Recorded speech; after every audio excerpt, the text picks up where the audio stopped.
Hi, welcome to the fourth episode? Fourth episode. Fourth episode of the podcast that me and Cassie do. I'm watching the Rangers play right now.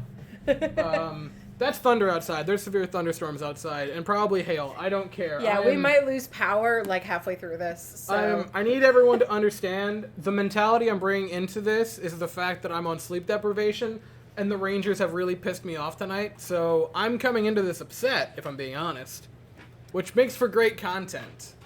It makes for me raging the entire Also, the fact that we are kind of like on a, let's see if we can beat the hail again. Speaking of the hail, did you see we made national news for all the hail we got? Wait, we made national news as a state for not some dude like... No, Brevard, specifically. Hey, good job, Brevard, you did it. But we got a little bit of like a break coming, and then we got a whole bunch of... Oh, that's going to be so bad at like 2 in the morning. Yeah, I know. So. I mean, hey, window open, I'm going to get the best sleep of my life. But... I'm going to get to bed early, too, because I'm definitely not making a long video for the Rangers. Oh, no, that's going to be probably a one-taker. It's going to be me just screaming for 20 seconds, and then it cuts to black.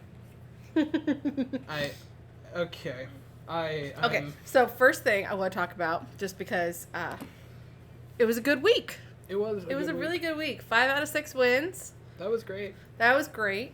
And 2 of them, or not 2 of the wins, but 2 of the games you actually got to see. I did. I was very excited to see both of those games. They were both very entertaining. And I will say, I think coming to like, wow, Shesterkin just... Oh, he's so done. He's so pissed. Okay, Igor Shesterkin just made a save and then threw the puck back at his own players after 2... Oh! He's hyping them up! You're asking him to do it! Bless his little heart! No, wake up. Wake up. Wake up. Igor has taken matters into his own hands. Anyway, back to the games that I went to. So I went to the first game, and that was, like, we lost, and it wasn't great, but that was the one game out of the 6 that they lost. But here's the thing, though. The first game, they lost. The second game, they won, incredibly. And... we broke the streak, because every single time any of us are over there to watch an Astros game, and they're playing in Tampa, and we go, you, us, everybody, they always lose. They won the McCullers start last year. Okay. So that's what broke it. That being said, the difference of 2-3 and 1-4, there was a lot riding on that second game I went to. Because if I have a record of 1-4 at games I attend, that would be rough. But yeah, it was every single time. We never you've got to see them. I've never got to see them, and I've seen them play a couple times, 3 or 4 times in Tampa, and I've never saw them win. This is gonna be a great video. I wonder if that got caught by the mic. I am sure it did. It catches everything. It catches dead when it'll ask like where the pepper is. Anyway, yeah, he's done. He's so done. Anyway, back to it was a great couple of games. Luis Garcia is weird, and like that's the thing. It when he's good, he's incredible, but when he's bad, he's bad. And it's not just the thing of every pitcher is like that. It's like he will either dazzle you or give up 7 runs, and it'll be one game. He will dazzle or stupefy. And I was lucky enough to watch him dazzle. He looked great. That was a great game. I mean, the Rays could do nothing against him, and. That was what was crazy, is like we shut out the Rays twice. And what's crazier yet is it's like they hadn't been shut out yet. They hadn't been shut out, and they hadn't lost at home until the Astros came in. They also hadn't had a game without a home run. Yeah, that's right. And the Astros ended every streak they had in 2 days. On a Monday and a Tuesday afternoon in Tampa with 7 fans in attendance. They broke everything they had. Well, to be honest, if you're going to be in Tampa, you're going to be going to a Lightning game right now. You're not going to be going to the random Rays game towards the beginning of the year. To be fair, that's the defending world champions and the best team in baseball at the moment, record-wise. Yeah. And they still couldn't draw 10,000 fans. Yeah, but you're also talking about the Lightning playing in the playoffs. Yes, but in game 2 that I went to, the second game of the Rays series, the Lightning game had concluded. Mm-hmm. So there was no Lightning game that night, and they still drew less. Wow. I will say, watching all the fans be excited about the Lightning taking a 4-1 lead just to then know they blew that lead, warms my heart. The funniest thing to me is how many Canadians had driven to Tampa. There were a lot. There were so many Canadians. You could smell the maple syrup. Well, like, just in the condo, like, where, like, the condo is, like, when Will and I and the kids were there was, in our stretch, I think there was only, like, 8 cars in, like, that section of the condos. Yeah. And 6 of the 8 were Canadians. And then I talked to one, and... You made contact? I made contact with him, yes. And I talked to them. Did they say A? I don't recall. But she was talking about how beautiful it was in Florida, and she was using it, like... Because it was her and her entire family came down to watch the Maple Leafs. And they were taking condos 1 through 6. They had all, like, Airbnb'd them. Because it was just, like, us, and then the one lady in the Jeep that lives there. And it was just all Canadians. Makes Zibanejad, if you can't actually fire the puck, I'm going to drive to New Jersey and beat you up. Like, I'm sorry. You gotta get stick on that. Don't do it to Mika. Mika's gotta do something. Mika has 2 points through 5 games. And one of them was a secondary Look, he's assist. tired of carrying the entire team on his back for the rest of the season. So is Igor. He's still doing it. Anyway, no. There were a lot of Canadians. Anyway. I will say this. The Canadians are, like, some of the nicest people you will ever meet. Oh, they're like, cool. legitimately, the stereotype is true. Because this lady was, like, so sweet, and, like, all the other Canadians that, like, we, like, happened to run into, like... What? Keep going. I'm sorry, I got distracted. I'm trying to figure out if that was, like, a stop or a goal. No, it was a stop. Hershey died. Anyway. But, like, they were all so sweet. And even, like, when they were driving, that was the funniest thing, is they were even polite when they were driving. Well, yeah. It was hilarious. And I'm just like, it's in the these people are great. But, no, it's in the bylaws. Yeah. Also, I don't know if you know this. A started as, like, Canadian slang for I'm sorry. And so all the jokes on they say A lot, it's not just that they say that phrase, but it's that they're saying I'm sorry. That's funny. I saw a Bichette jersey while at the Tampa game. Really? So, like, I saw a couple of Blue Jays shirts. Yeah, because why not take in a baseball game while you're in town? Why not go get a ticket for $7? Oh, my God. I paid more for parking than the 2 tickets. I'm not joking. I know. Parking's like, what, $20? It's $20 to park. I paid $22 and $13. I probably spent more on caffeine going over and back than I did. Because, also, the Sweet Brunette in Tampa. Is it good? It's very good. I've driven by there so many times. So if you're it's not in Tampa. That's in Treasure Island. Treasure Island. Treasure Island, Sweet Brunette. They don't know that I exist, but very good coffee. I liked it a lot. I got the Bunny Love, I believe, and it was raspberry mocha. Ooh. Very good. Yes. I bet that is really good. It tasted really good. I quite liked it. It was a lot. Another, if you're in the Tampa area and you happen to be in Largo, Frida's. That place is very good. It's very good. Their pastries are insane. I'm not totally And what was it? The other place? Mazzaro's? Mazzaro's. That place is famous. Oh my God. Mazzaro's also very Their good. cannoli puffs. Holy crap. You think, it's like you're looking at it, it's like, oh, it's a cannoli puff. It's going to be lighter than a cannoli. No. It is a brick of cannoli filling inside of like a puff pastry. It's beautiful. It's incredible. But yeah, the Astros had a great week. And again, the Astros had a great week down so many players. Yeah. From obviously the players that have been injured and that we've known have been injured. But then losing McCormick last week, losing Jordan for a couple of days. He's still being evaluated. And it's just like, you go 5-1, and I said it in yesterday's video. You go 5-1 against the 2 best teams in baseball. By record, and honestly, by the way they've played. Like, people are trying to say Tampa's frauds. They're not. They're not. They're frauds. A very great team. Who the hell is saying Tampa's frauds? A lot of people are like, see, the wins, it's because of competition. I'm like, no, it's not. You don't win 20 of 21 to start a year by being not great. Like, no, I'm sorry. It's like you and Grandpa. A great team.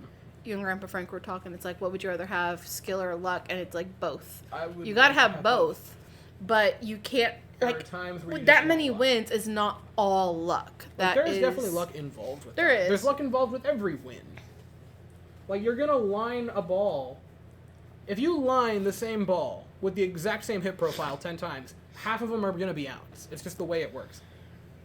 But it's not luck. You're playing two of the best teams in the sport, maybe the two best teams in the sport, until the Astros get it together, which I think they have. Missing 4 ideal starting players. Mm-hmm. So, like, half of your lineup, plus one of your better top 3 pitchers in the lineup. And you beat them 5 out of 6. There is a reason that when I made the video when I made the prediction video, there's a reason I said they could win 115 games. I'm not just trying to be bold. I'm not trying to say something that's going to make people jolt their head. I believe that with every fiber of my soul. They have the ability to win at a level they've never done before. Because you look around, and again, if everyone actually started playing the way they should, it'd be even better. Jose Abreu has been terrible. If he can start getting to that, if he gets back to what he was, if he's back to a 130 WRC plus, even if he's a 120, if he's just back to that, Bregman continues the pace that he's going, where like he's walking at like his on base is near 400. If he gets that average to 270 and he's OBPing 430 with some homers here and there, like if the players start hitting the way they need, if players start hitting the way they are expected to, the way they've been expected to, and you get everyone back and healthy, you're gonna win so many games down the back half of the season. It's going to be insane. And I still, even though they're now 14 and 11, I still think they could do it. I still think they could win the 115. I don't think that's out of play. Because, you have some players who have underperformed. Mauricio Dubon is stupid, and I don't understand how he's doing it. But, again, I know. not that luck. was crazy. It's how he's doing it. It's a part of life now. Apparently. Hunter Brown dominated. He looked fantastic. And again, if you get that kind of quality out of your bottom end, not that every single night Hunter Brown's going to go out and throw 8 shutout innings, or 7 shutout innings against Tampa, but just... Oh, that was fun. Oh. That was a good crack. Jurassic Park vibes, ladies and gentlemen. This is Jurassic Park vibes, which is hilarious because I just sent this to Will. Ooh, Jurassic Park. Jurassic Quest.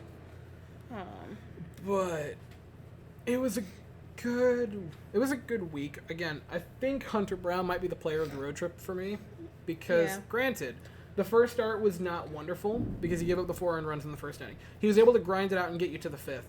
And then in a game where your offense genuinely could do nothing, stole that game. Stole it. You did not deserve it. You somehow managed to escape with that. And, I mean, again, I'm not saying that because he's had a good start to his rookie season that he is better than Justin Verlander. No. But, that being said, the Astros are not missing Justin Verlander. Okay, so here's the thing. So here, I'm going to make this. Justin Verlander is the on-brand Girl Scout cookies. Yes. Okay? On-brand from Girl Scouts. Hunter Brown is the Dollar General version of them. Yeah, which they're like, it's like, actually. oh, that doesn't seem like as good as the real Girl Scout cookies. Some of them are hits, and some of them are a little bit of a miss. Hunter Brown right now, some days he's a hit, some days he's a miss. But more often than not, he is delicious. Don't phrase it like that. Well, I'm describing him about these cookies, like, because like when they were, I remember like last year there was like the video where like somebody had like superimposed like Hunter Brown over Justin Verlander, and they were it was eerie identical. How identical it was. No, they have the exact same. Well, that's where he got it from because he grew up watching Justin Verlander. Like, you imagine growing up watching Justin Verlander and then taking his job. Yeah. And I mean, he's yet to pitch for the Mets. I know. He's still a ways out from what I hear. Him and his glass arm and paper skin. Making $40 million this year. Let me double check that. He's just laughing his way. Let me double check to the bank. He's still on the IL. Excuse me. He's not making $40 million. He's making $43 million. Oh, my mistake. For reference, I want to say Fromber's making like 10 from the whatever deal, the arbitration. Hobby's making 13. Brown is still on league min. McCullers is making like 18. Mm-hmm. So would you rather have Verlander, who's currently on the IL, or the top 4 in the rotation? Or literally 4 different... Or a rotation. A rotation. A almost full rotation. I mean, some teams rock with a 4-man rotation. When you get to October, you're probably rocking a 4-man rotation. Yeah, I'm not trying to say anything negative about Justin Verlander. No, we love him. Verlander in this house. The only jersey I own is Verlander. But that being said, this is getting bad. It's getting a little creepy. It's great, guys. I get to go home in this. Good thing I only live like a mile away. Yeah.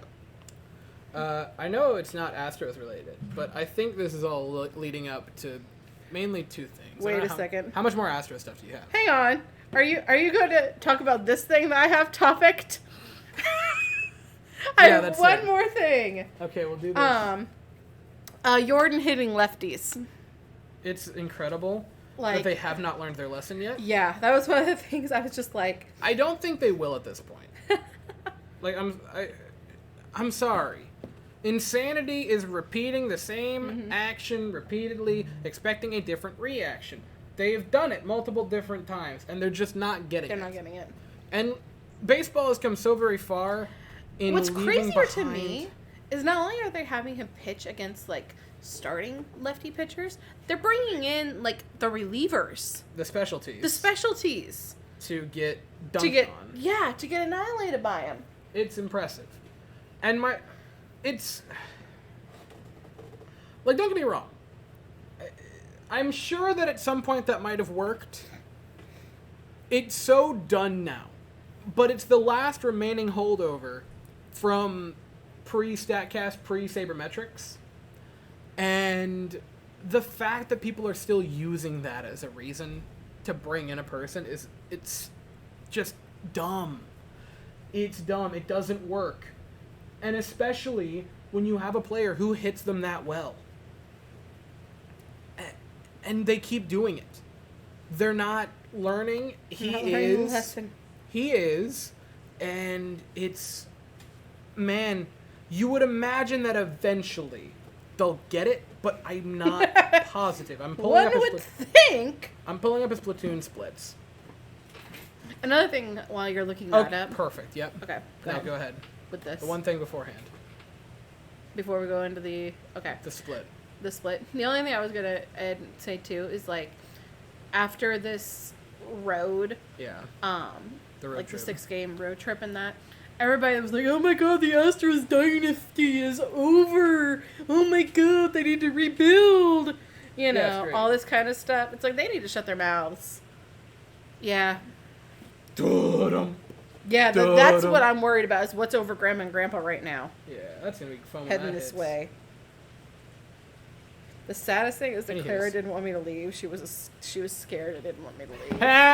And I had to bribe her with a fish show and ice cream so I could run out the front door. Great. Okay, so I pulled up Jordan splits. So we're going to use OPS, which is, I think, a great metric for this. Versus righties, it is 970, and versus lefties, it is 969. So they are correct. He is worse against lefties. He is. By technically 1/10 of, but he slugs higher. That's slightly. Hilarious. Slightly higher slugging. And home runs. It's like, let's just be honest. He is 50-50 when it comes to right and left-handed, but he slugs it gets better than that. Like, no. It gets even home runs. It gets even better than that. It gets even better.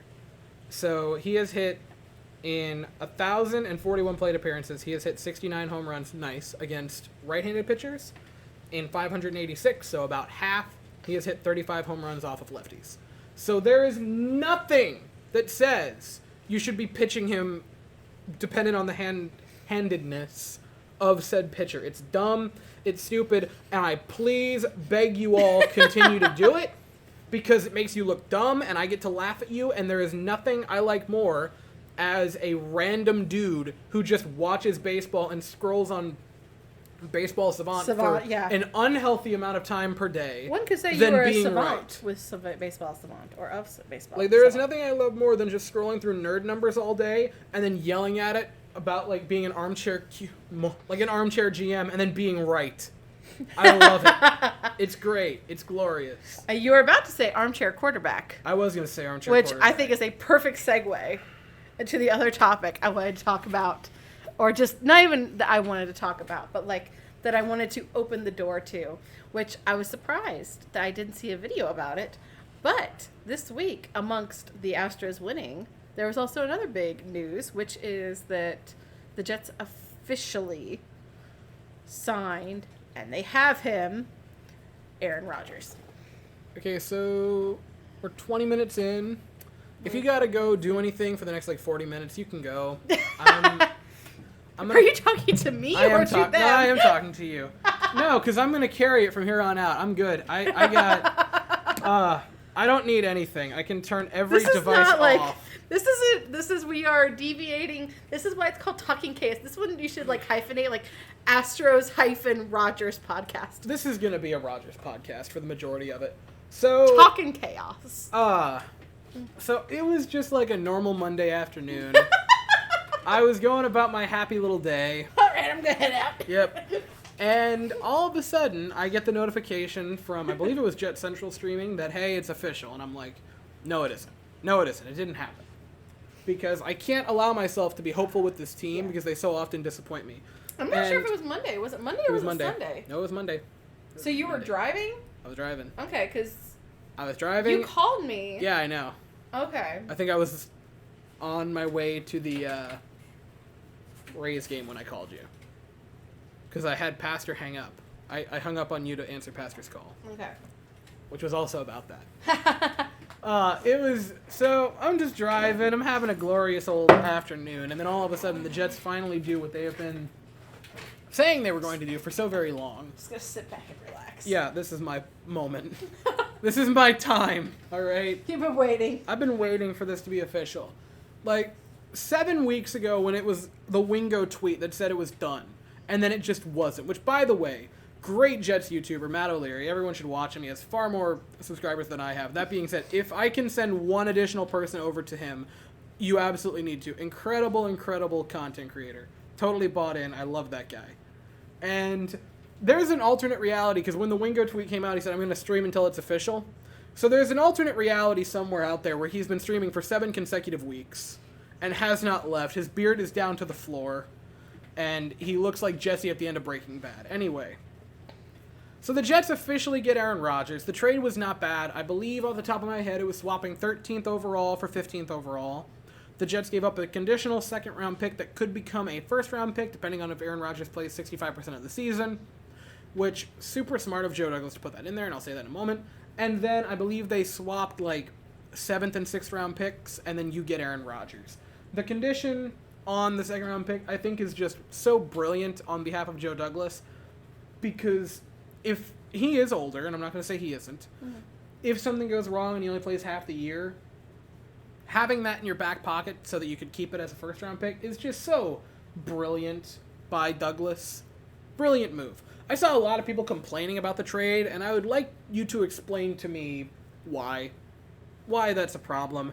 The late-round picks are meaningless for either team. You're probably not going to get talent either way. You're moving back 2 spots in the first round. You more or less traded a second round pick that could be a first for Aaron Rodgers. That is a bargain. And especially because he comes over and doesn't officially say that he's playing more than one season, but says that he views it as a commitment and not a one and done. And it really seems, the way he talked in that interview, in the introductory press conference, that he views it, that he intends to be here for more than one season. Yeah, and that's what shocked me, was I caught that and I was like... No, he wants to be here. Did he just say that he doesn't plan to just be here as a one-year quarterback? Yeah, it's not a one and done. It's probably a multi-year thing. And that's the thing. You get him for 2-3 years, incredible. Incredible.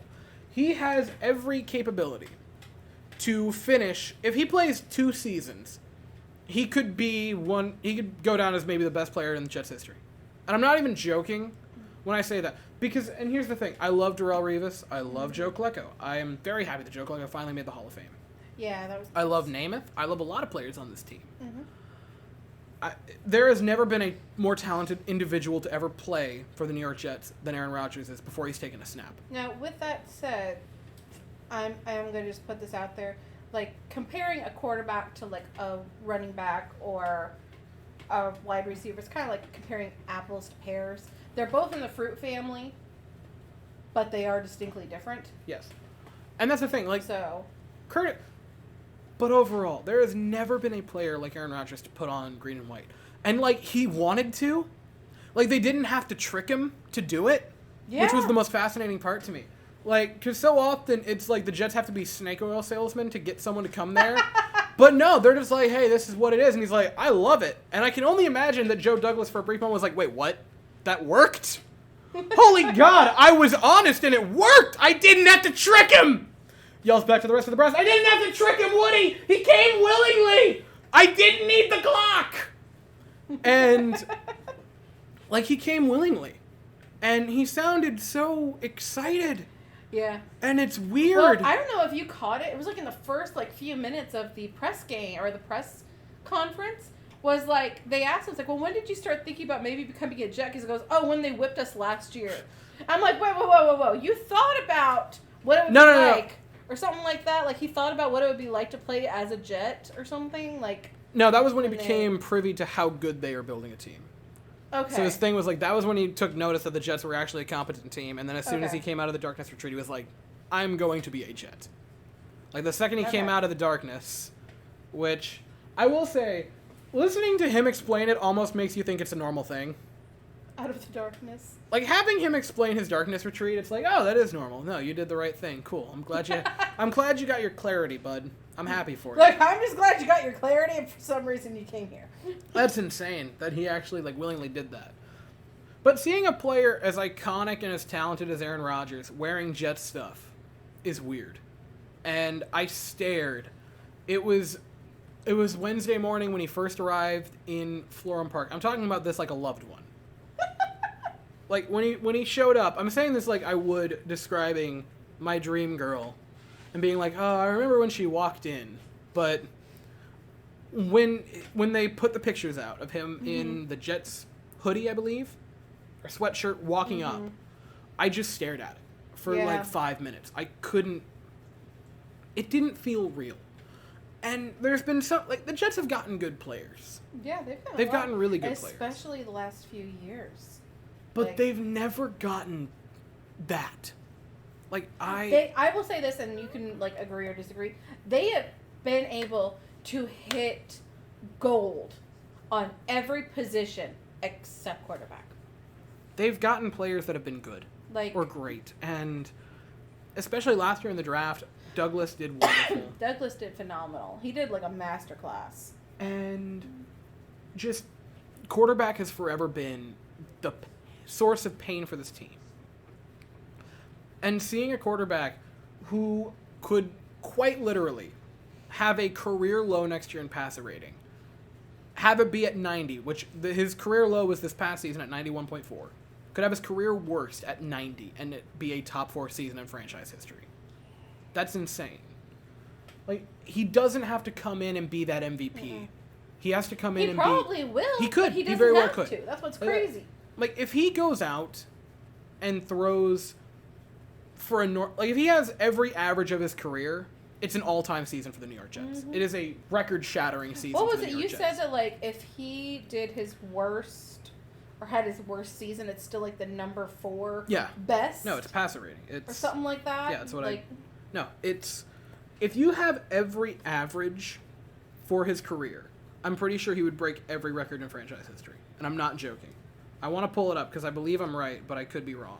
I also think it was sweet how Joe Namath offered Rodgers to take his number, and Rodgers said no. Yes, that was a classy move. Like, the dude is doing, like, call it what you will. It's like, oh, he's just trying to be good for the press. But call it what you will, he is doing everything. He did everything right in that press conference, like, and it was genuinely... talking good about Namath, who currently is still Broadway Joe. Yeah. And it's just... That interview was so perfect on every account. And I want to specifically say with that, there's been all the talk of how is he going to handle the New York media. The way he was so polite with every single media person, couldn't give them anything to possibly twist, I thought was brilliant on his part. And on top of that, he's looked happy. And I've watched... That's what's crazy. And you can see it in his eyes. You can see it in his entire face. Like, I've watched a lot of Aaron Rodgers stuff the past few seasons. And, like, especially during last season. He just looked so miserable and so done with life. He had lost himself. And, again, I don't know him personally, but my God. It looks like he found joy again in the game. Yeah. And the fact that think about last year. Also something to think about, like... He lost his buddy. He lost Devontae Adams. He lost his buddy. His team was treating him like shit. He and his fiance broke up, and I don't know if you read that post he made on Facebook or Instagram. It was so sad. Oh, you could tell he's like, somebody who finally taught me what love was like. Yeah. And I'm just like, God dang it. Yeah, that was rough. he lost that, and then again with everything that was going on in like work life, if you will. He had no escape. Like, it was just shitty. And it's like, what's better? What's worse? Yes, he doesn't have his family to fall back on, man. Yeah, because he cut him out, but still, it's just like, yeah, I know he purposefully, he chose to cut him out. That was his choice, but still. Still, he's got nothing. And it's just like, damn. He had nothing to fall back on except maybe, I guess, shitposting with Pat McAfee, which, ain't that bad, ultimately. But what the Jets did is they gave him his love for the game back. I think he finally feels wanted again by a franchise. And that's what... It wasn't a matter of personnel. It wasn't a matter of coaching. What the Packers couldn't give him was the feeling of being wanted. The Jets gave him that. And on top of that, he comes in with what I think is a refound joy for the sport, but also incredibly pissed off. Yeah. Because and he's got to prove a point. Feels wrong. He wants to prove a point. Also... badly. For a player who has spent his entire Hall of Fame career, where he has, in some metrics, been better than Tom Brady. Not all of them. And again, especially after getting the 7th ring, I can't debate that he isn't the best quarterback to ever play the sport. But, look, I'm sorry I have to say it. But anyway, back to the Rodgers thing. You don't think that he now comes in with the same exact situation. You leave your longtime team that you've been with for your entire career. You go to a new team that has never gotten the quarterback right. He wants to do what Brady did. He wants to show, yeah, I can do it too. I can go in there and win a Super Bowl the first year. Or just a Super Bowl in general. Yeah. And in his mind, he's thinking, if I come into New York, a team that has never had not since Namath, a truly great quarterback, and I win a Super Bowl in the first year, and then if he wins it in the first year, and again, I'm not saying he will, because you probably won't. But if he gets a ring the first year, he is going to be better than ever the second year. Because now he's going to think to himself, if I get a second ring in New York, if I get 3, and back-to-back with a new team at age 40 and 41, I'm back in the debate. It's a competition again with me and Brady. Because now I show that I can still do it. It wasn't me holding myself back, it was the Packers holding me back. Yeah. I go to New York, which, again, never did anything, and do it. And now, all of a sudden, that's a debate again. And I want him to do that, because that means I get to watch a Super Bowl win. Yeah. Maybe more. If he's saying that he wants to come back already for his second year, and he hasn't even thrown a ball yet, who knows? The most interesting thing for me for Jets fans as well, because there's been a lot of talk on is he coming back for a second season? And again, he hasn't confirmed it. No. And he probably won't. And again, he might not. He might only play 1 year for the Jets. Here's how I am at the end of the day, right? I've spent most of my time watching the New York Jets. By mid-October looking at mock drafts. Yeah. And trying to figure out, the season is over with. I don't care. At this moment in time, and again, I'll care next year. I'll care a lot next year what he decides to do. At this moment in time, I couldn't find on a scavenger hunt a flying crap to give on if he plays next year.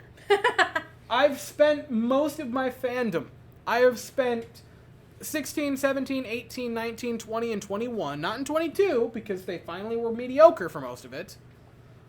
I've spent almost every year I've been a fan, especially since I've been a fan that, like, understands the game and not just like, oh, I like the Jets. Mm-hmm. When I was, like, 8. Thinking about what the next year is going to be. I don't want to do it. Don't think about the next season. Just enjoy what you have. Enjoy the fact that the moment he steps onto the field, and again, I love Namath. Yeah. Legend of the team. Rodgers dusts him. This is the epitome of that, like, Joe walked so that Rodgers could fly. Joe walked so every other quarterback could fly. And that's the thing. And no one else has flown anywhere except straight into the sun. I'm talking about quarterbacks in general. Like, he revolutionized passing in the NFL. And so a lot of it goes back to Joe Namath. And not giving a flying fudge. I just tried to save myself demonetization. Sorry that I threw my hand against the microphone. Okay. Anyway, back to this. Like, it's a matter of the second he plays a snap for you, he's the best quarterback in your franchise's history. At the very least, if you're not looking at, like, time spent with the team and numbers with the individual team, he already is. It's not... If he has one great year, he's going to be top 3. Yeah. And it's just, like, outside of name, who are you going to put him up there with? You're going to debate, oh, no, that one great year wasn't that great. What about the 3 years of Geno Smith? Who's good now, by the way, just in case you forgot. He was a Pro Bowler last year. Like, you going to put him up there with Geno Smith? Sam Darnold? Going to put him up there with the Sanchez? The Sanchez. You want to put him up there with the Fitzception? I want to get a jersey of every quarterback since I became a fan, just for prosperity. A friend of mine made a joke saying that a Rodgers jersey was a must-have item for Jets fans, if for no other reason than to add the lure. Yeah, I see that! It's accurate! It's the truth! I'm just adding to the archaeological What was it Will said? It was like, if you go into a Jets fan's, like, closet, it's just an archaeological dig of what could have been. Yeah, that's accurate. It's just pain. I look in that closet and I see nothing but pain. And the Astros jerseys. There's a lot of green and white in there. There's a lot of green and white. I have so many Jets jerseys and I shouldn't, because they've never given me a reason to actually want it. And I have not learned my lesson. The Rodgers jersey is in the mail, guys. I am the dumbest sack of... No, that's the thing. I haven't learned my lesson. No Jets fans have. We're the dumbest sacks of shit on the planet. We haven't learned our lesson. They almost sold out within, like... When I first went to pre-order it... They sold out pre-order? They sold out on pre-order. They had to restock the pre-order. I got on the second round. They sold out of the pre-order for my size. No, they sold out of pre-order in my size within 5 minutes. We haven't learned our lesson. We're dumb. We are so outlandishly stupid as a fan base. Because after the Darnold thing fell apart, I was like, I'm not buying another Jets jersey until they give me a reason to. And then they draft Wilson, and I'm like, sold! And then that fell apart, and I'm like, no, I actually have to be done this time. I can't do it again.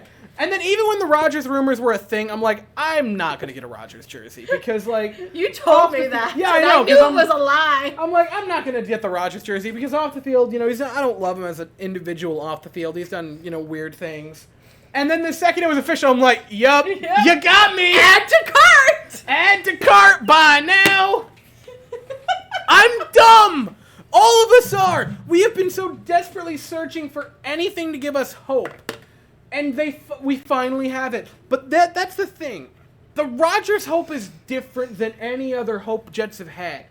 Because the Rodgers hope isn't predicated on him being anything he isn't, or anything he could be. It's just him being who he is. They don't need him to be anything he's not. If you get an average Aaron Rodgers, if you get the average year-to-year equivalent of what Aaron Rodgers has been, you're going to win the Super Bowl. Yeah. And I'm not going to question myself when I say that. If he has an average Aaron Rodgers season, which is like 30 touchdowns, 7 interceptions, 4,500 yards, a 103 passer rating, Super Bowl. It's not a question. It isn't. You're going to get Breece Hall back, who's going to was a monster. He would have won Offensive Rookie of the Year last year if he hadn't gotten injured. Mm-hmm. But then who did win Offensive Rookie of the Year was your receiver that you have out at the side. You go get Alan Lazard for Aaron Rodgers, which is going to be a lot of fun for him. You still have a fine receiving core outside of that. I still am high on Corey Davis. The running back room is fine. You might add to that tonight. The draft is currently happening. I'm not watching it. You have a good offensive line. The defense, bless their hearts, they should have made the playoffs last year. Like, the defense should have just been able to play in the playoffs. Even if it was... Like, the offense should have been left at home. They should have just had Sauce Gardner calling plays. Be like, no, the offense is inept. I'm doing this now. Like, the defense deserved it. And I'm sorry. Even if... Like, it's not even a matter of, oh, wow, Sauce Gardner had a solid rookie season. If he can take a step forward... If he takes a step forward next year, he's going to win the MVP. He maybe should have won Defensive Player of the Year this year in his rookie season. If he takes any more of a step forward, he's going to be insane. If he's just what he was, you're fine. If he just duplicates his rookie season to a T, you still have the best corner in the league. He already is the best corner in the league after 1 year. It took one season of him dunking on the best competition in the sport, where they would have their number one receiver line up against Sauce Gardner. They'd try him on clutch plays, and they wouldn't be able to even touch the receiver's hand because he was that good. You have built a great team. All you need was a quarterback that didn't turn the ball over 30 times a game. Yeah. And now you get the greatest quarterback in the history of the game at not turning the ball over. I'm not being dumb. I'm not just getting high on something that I shouldn't. There's a reason that the Jets have hope. And it's because they finally have fixed their biggest problem in their franchise's history, which is the quarterback play. Because even when Rodgers isn't good, he's good. When Rodgers isn't good, he's still like league average. He's still above league average. You just need to not be... Unless he becomes a level of bad that he has quite literally, in his life, never been, you're fine. You are so outlandishly fine. And I just beg this stupid team, please, for the love of God, don't break my heart again. It's like if they can manage to not get any serious injuries. Mm-hmm. They're fine. And if, oh my God, I just totally forgot his name. The sweet kid that's on the defense. Gardner. Yes. If he continues, it's you have Rodgers, so it's going to be great. I just wanted to give you Genuinely. this. I just wanted to give you some numbers. You want some numbers? Sure. Do you want fun statistics? Yes. Always. So, for his career as a starter, I'm going from when he started playing, because obviously if you include the 4 seasons he spent on the bench where he'd play like 5 snaps a year, that sways it a lot. So, since he became a starter in 2008, this would be Aaron Rodgers' average. This is his average. Cassandra. His average.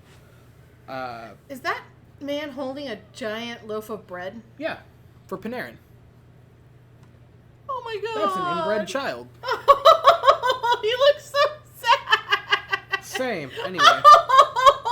Yeah, no, same. Anyway, back to the so per 16 games, right? Or per 17 games. This would be his averages. 4,500 yards would be a franchise record for a single season. 37 touchdowns would be a franchise record for a single season. 8 interceptions, which would be a franchise record for a single season. And a 104.8 passer rating, which would say it. Be a franchise record for a single season. If he doesn't even have a highlight year, he's fine. He literally can be the most average he has ever been for himself. And he'd be fine. It's so painful. Like, buddy, I'm not even asking... There's not the pressure of him to come in and be the MVP that he once was. It's like, dude, if you come in and you're, like, mid for your own standard... If you're just mid, we're good. If you're your standard of mid, we're good. I will order the ring now. I am so stupidly confident for a team that just has never given me reason to be. And it's going to end so poorly. But I don't care. I just want to be happy. And that's the thing that's dumb, is like, I've watched a lot of years. Watched a lot of good runs for other teams. Watched the Astros win a pair of World Series in my short little time being here. I watched them win 4 pennants in my short little time being here. I love the Jets more than them. Because they were the start of it. They were the Rosetta Stone of my fandom. And so, like, don't get me wrong. I cry when the Astros do things. And I love it when they win. And I am elated. I'm not saying I don't like them. I'm saying I adore them. But the Jets are just something else. For some dumb reason. And it doesn't make any logical sense. Because, like, the Astros have given me reason for why they should be my favorite. Yeah. The Rangers have given me reason for why they should be my favorite. Except for right now. Oh, no, right now I want to go up there and beat all of them up. That being said. Except for our baby Shesterkin. Except for him. I love him. He's beautiful. What a guy. What a guy that Igor Shesterkin fella. But, like, the Jets have given me nothing. In 12 years, they have had one season where they were close to making the playoffs. And this past season, they go 7-4 to start the season and then lose 6 in a row to not make the playoffs. Yeah. Great job, guys. I'm very proud of you all. That's a lie, actually. You see, fellas, what I did there was I said a lie. I was not, in fact, proud of them. I was banging my head into the table at my near sports pub because they make me go insane. Fun fact, I think I've told this story, and I don't know if I have. Person at said sports pub, Wendy, who has been waiting on my table, not every single week, but for the majority of it, since the majority of your life. For the majority of my life. No, I was going to say that. She's watched you grow up. That's very important to what I'm saying here. Because she got hired in, like, March of 2011. And granted, now, she only works on Tuesday. She got a wonderful opportunity to get a job that isn't being a waitress. Very good job. We miss her dearly, though. I love her. But because she still works there on Tuesday, she still has seen some of the Sacramento Kings games. Which means, since being hired, in a 12-year period, she watched 125 of 126 professional teams in the 4 major North American sports make the playoffs, except the New York Jets. She watched Buffalo make the playoffs, the Sabres, and the Bills break their massive playoff drought. Yeah. She watched the Mariners break their 20-some-year drought. She watched all them teams break these long, lengthy playoff droughts. Except the New York Jets. Not the Jets. Except for maybe this year. But she won't see it because she's not working on Sundays. She's working on Tuesday night, so she won't see it technically. I have, like, a feeling that she would just show up on Sunday to watch the game with you. I would want that. I would greatly appreciate it. Be like, Wes, you are old enough to drink now. We're going to share a drink and watch the Jets win. It's time that you finally get to see what it's like to win. God knows I haven't. With the Jets, at least. And, like, I think what's so encouraging to me about Aaron Rodgers and him coming is how openly he discussed winning. Yeah. How he didn't speak of it like it was some taboo, or he didn't say it like it was just some stuff. Like, he really, in his mind, just views it as, like, a novelty at this point. Like, he's like, oh yeah, we're going to win the Super Bowl, I'm here. And he said so many things alluding to it. There's whether gonna directly be, or like, indirectly. The Hudson River is going to fill up with tears if he manages to win. Look, I need everyone to understand. I teared up watching the press conference. I am going to be a blubbering mess if the Jets win a Super Bowl. Like, if come February of next year, I am in the family room, screaming my head off with every human being I have ever met around me, because everyone, I've already had them say.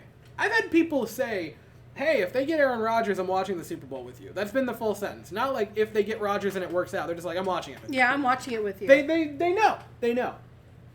They understand the assignment. And so I will scream for every play, and then at the end of it, if they were to somehow win, I would cry my eyes out. Because I'd see them do it. And they just so haven't. They've never even gotten particularly close while I've been here. No. And now, at the bare minimum, they're a playoff team. I think at worst case, again, provided some horrible thing doesn't happen, they're a playoff team easily. I really think you're just not looking at the AFC. No, the NFL scriptwriters are making sure nothing bad happens. Please. It's one of those things. The Rangers have gotten one shot in the third period while trailing by 3. They've been outshot 14-1 in the third period. Oh, poor Shesterkin. I wouldn't show up to work tomorrow if I was him. Back to the Jets. It's a matter of, like, finally, the New York Jets seem poised to do it. Maybe that's not win a Super Bowl. But maybe at the very least that's win the East. Yeah. To win the division. It's do something of relevance. And that's all don't get me wrong. Obviously I want to win the Super Bowl. I think that's what they should be doing. And I think with the team they've constructed, that's fine. I am just going to be happy to see them play more than the minimum games that you have to play. Yeah. I'm just going to enjoy seeing them finally crash that postseason party again. My voice is gone from everything I've done. From all of the yelling. My voice is cooked. And it's going to get worse after the Rangers game. Yeah. So much worse. The fact that Schmid actually just bodied the Rangers on that goal is insane. Or that not goal. But I finally have hope for that stupid little green team. The silly little green fellas that play in New York. I finally... No, it's gonna... it doesn't feel like false hope anymore. No, it doesn't. And it probably will be, because they're the Jets, and that's just how it goes. But I am going to... Until... I have hope, but it probably won't go well. Look, I'm going to be happy. And I'm not going to think about any stupid... the future until I absolutely have to. I'm not going to think about anything that isn't the game I'm currently watching or the next week. I'm not going to think about 2024 and what the quarterback situation is going to be, or 2025, or when should you draft one, or when is Wilson going to... What are you going to do? And Jets fans, if the two of you that are watching, because the majority of you are Astros people, just enjoy. Don't think about the future. We've spent most of the past decade. With that said, I feel like if Rodgers can help shape, oh my God, Wilson, then we might have a shot at being okay in the future. Well, that's the thing, is Wilson has talent. He always has. It's not a question of, he doesn't have the talent to be great. He has it there. And while I'm still unconvinced that he'll turn into much, I think you give him the best possibility of that happening with Aaron Rodgers. Yes. Because that's not a voice that he's going to see and just Well, didn't he say before Rodgers even came to New York that Rodgers was his hero growing up? Oh yeah, it's not. He said that multiple that's what's times. Crazy is now that is his hero. That is his idol. Which is kind of funny that his hero has came to take his job. It's fine. It's a matter of I think Rodgers is a person who's actually going to get through to him. I think he has the best chance to actually... Rodgers, it's between Wilson's dad and Rodgers, and we could see the change in Wilson after his dad yelled at him after that one press conference, and then the very next day. So if he's got his dad not dogging him, but his dad being you need to straighten up. That way. And he has Rodgers, and he has Saleh. I think you have the best possibility for him to actually work out. Yes. And again, he's not. I don't think he's going to be the Patrick Mahomes, but no. He doesn't have to be. If he can be mid, the Jets are going to be okay. That Aaron Rodgers jersey is going to look. That Aaron Rodgers jersey is going to look so great. It's going to look so cool. It's going to be a wild year. I'm so mentally unprepared for it. What's going to be wild is the Jets going to the playoffs and the Astros winning another World Series. It's going to be great. I feel because we're so off topic, you know that picture of us at the one Rays game where we literally just smacked each other in the face? Yes. I think that needs to be the background. The background? Because, this is so not an Astros podcast at this moment in time, and it barely was for this week. It barely was. I swear to God, next week we kept really good for the first 20 minutes. Yes. I swear to God, next week is actually going to be Astros only. We're not even going to mention the silly little green team. That's a lie. We're going to mention the silly little green team. FYI, I gave him a... Aaron Rodgers is going to just say one thing and be I really like New York. They have good pizza. And I'm going to be hey, guys. Rodgers says he likes New York. I mean, he would have to say that he likes New York pizza because he can't like Chicago style. Who likes Chicago style? Even the people from near Chicago don't like Chicago style. Awful people like Chicago style pizza because that is not pizza. That is a casserole. Lasagna. It's a casserole parading around as pizza. And here's the thing. People are oh, you don't like the taste of it? And I'm no, I like the taste of it. Mm-hmm. It's not pizza. No. It's just so not. Because, like, you can't do that with other things. Like, if I took a piece of ground chuck and I shaped it in, like, what a tomahawk looks like, and I said, it's steak, you'd be like, no, it isn't. Like, it tastes good because you seasoned it well, and you gave it a nice pan sauce, but it's not a steak. It's ground chuck that you, like, shaped to be the shape of a tomahawk. That's not the same thing. It's like, oh, it's a pizza. No, just because it's round doesn't make it a pizza. They're not even round! They're like, sometimes they're round. Like, okay, because, like, the one that we got, one time, Mom ordered it from, Jenna, and it was rectangle. Yeah. Like, you imagine if someone showed up with a donut and they're like, it's a bagel. And you're like, no, it is not. They're like, it's the same shape. That's not how it works. It's the same shape. It's like, it's got a hole in the middle. You know what? You can't put locks on a donut.